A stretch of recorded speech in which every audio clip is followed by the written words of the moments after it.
Welcome on my channel mathematics with Bhuvnesh. और जो आज का जो अपना टॉपिक है वो है क्रिया। वैसे मैं क्रिया के पार्ट 1 में आपको क्रिया के दो भेद कर्म के आधार पर और काल के आधार पर पढ़ा चुका हूं, और आज अपन इसका तीसरा जो प्रकार होता है संरचना के आधार पर उसको पढ़ने वाले हैं। कर्म के आधार पर मैंने आपको बताया दो प्रकार की क्रियाएं होती है, सकर्मक और अकर्मक। सकर्मक वापस दो प्रकार की होती है, एक कर्मक और द्विकर्मक। वहीं काल के आधार पर जो अपने पढ़ा था वो ये था कि काल के आधार पर जो क्रिया होती है वो तीन प्रकार की होती है, वर्तमान कालिक, भविष्यकालिक और भूतकालिक। बट यहाँ पर अब जो संरचना के आधार पर जो क्रिया है अपने पास वो कुल 6 क्रियाएं होती है अपने पास। यानी संरचना के आधार पर क्रिया के 6 भेद होते हैं। पहला होता है संयुक्त क्रिया, दूसरा नाम धातु क्रिया, तीसरा प्रेरणार्थक क्रिया, पूर्वकालिक क्रिया, कृदंत क्रिया और तात्कालिक क्रिया। यहाँ पर जो अपने पहले दो प्रकार हैं वो ये है, पहला है संयुक्त क्रिया। संयुक्त क्रिया में जैसा कि मैंने आपको बताया था, इसमें मुख्य क्रिया व सहायक क्रिया दोनों का संयोग होता है। इसमें मुख्य क्रिया भी होती है और सहायक क्रिया भी होती है। जैसे फॉर एग्जांपल अगर मैं लूं, अतिथि आ गए हैं,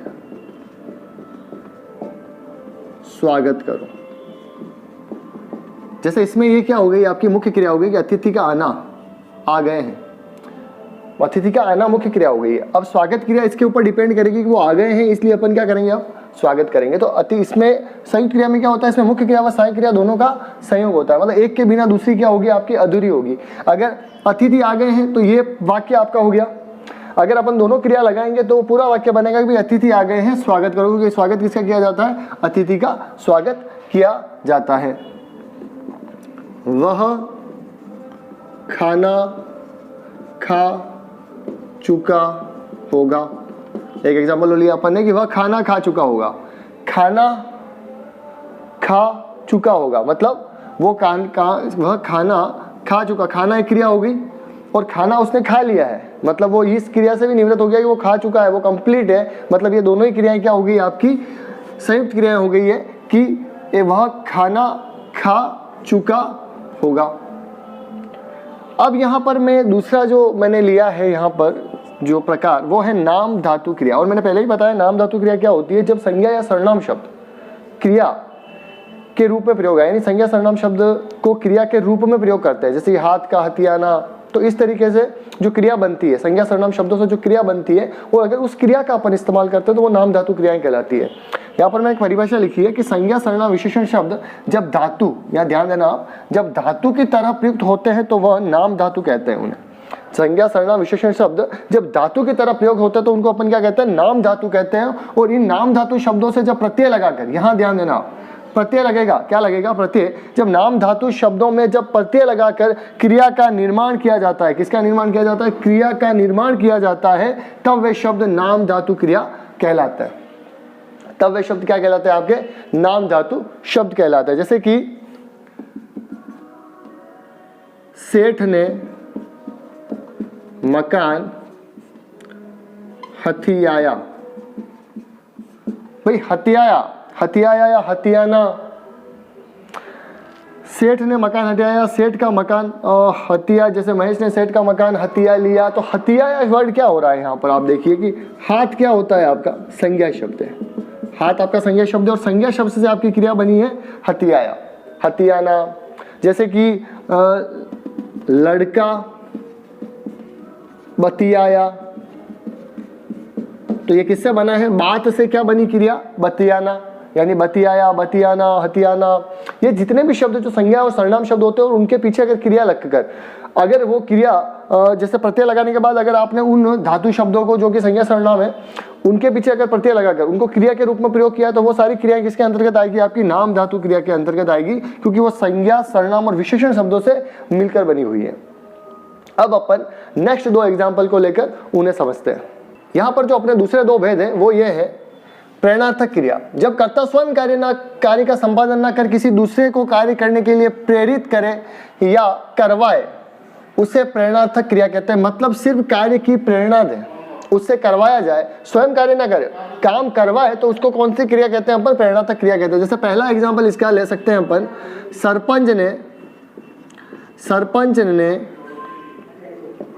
गांव में तालाब खुदवाया।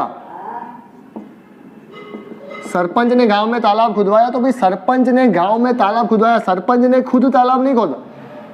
तालाब खुदवाया मतलब तालाब खुदवाने के लिए प्रेरणा दी कि भाई ये तालाब खोदो, मतलब उसने क्या किया, काम को करवाया, स्वयं कार्य नहीं करके काम को करवाया, मतलब ये कौन सी क्रिया हो गई, आपकी प्रेरणात्मक क्रिया हो गई।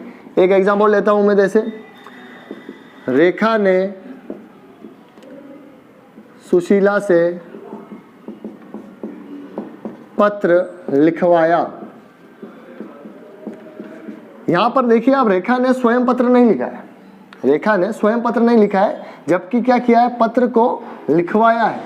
मतलब स्वयं कार्य नहीं करके अगर किसी दूसरे से अपन काम करवाते हैं, उसको प्रेरणा देते हैं काम करने की, तो वो सारी क्रियाएं किसके अंतर्गत आती है, प्रेरणात्मक क्रिया के अंतर्गत आती है। यहाँ पर जो दूसरा, जो चौथा अपना एग्जाम्पल है यहाँ का दूसरा, पूर्वकालिक क्रिया। पूर्वकालिक क्रिया नाम से क्लियर है, जब कर्ता एक कार्य का समाप्त कर, एक कार्य को देखो, एक कार्य को समाप्त कर उसी पल दूसरा कार्य प्रारंभ करता है, तब पहली क्रिया पूर्वकालिक क्रिया कहलाती है। पहली क्रिया पूर्वकालिक क्रिया कहलाती है। और एक विशेष चीज कि इन क्रियाओं के अंत में कर लगता है, इन क्रियाओं के अंत में कर लगता है, यानी एक क्रिया समाप्त होने के बाद दूसरी क्रिया स्टार्ट होगी, और इन क्रियाओं के अंत में जनरली क्या लगेगा, कर। जैसे कि रमेश खाना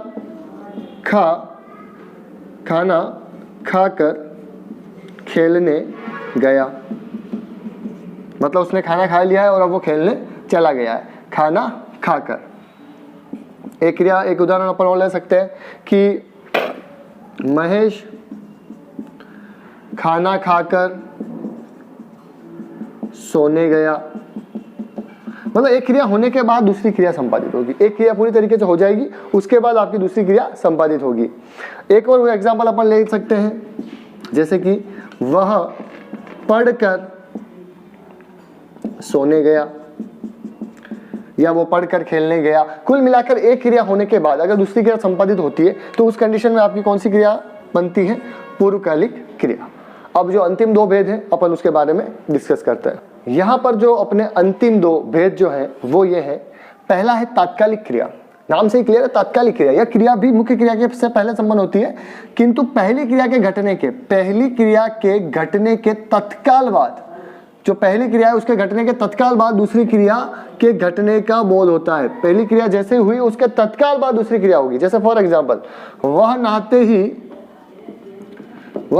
ही मंदिर चला गया, यानी वो जैसे ही नहाया और मंदिर चला गया, वह नहाते ही मंदिर चला गया। वह खाना खाते ही सो गया, मतलब इस तरीके से ऐसा काम जो मतलब एक काम के घटने के तुरंत बाद हो।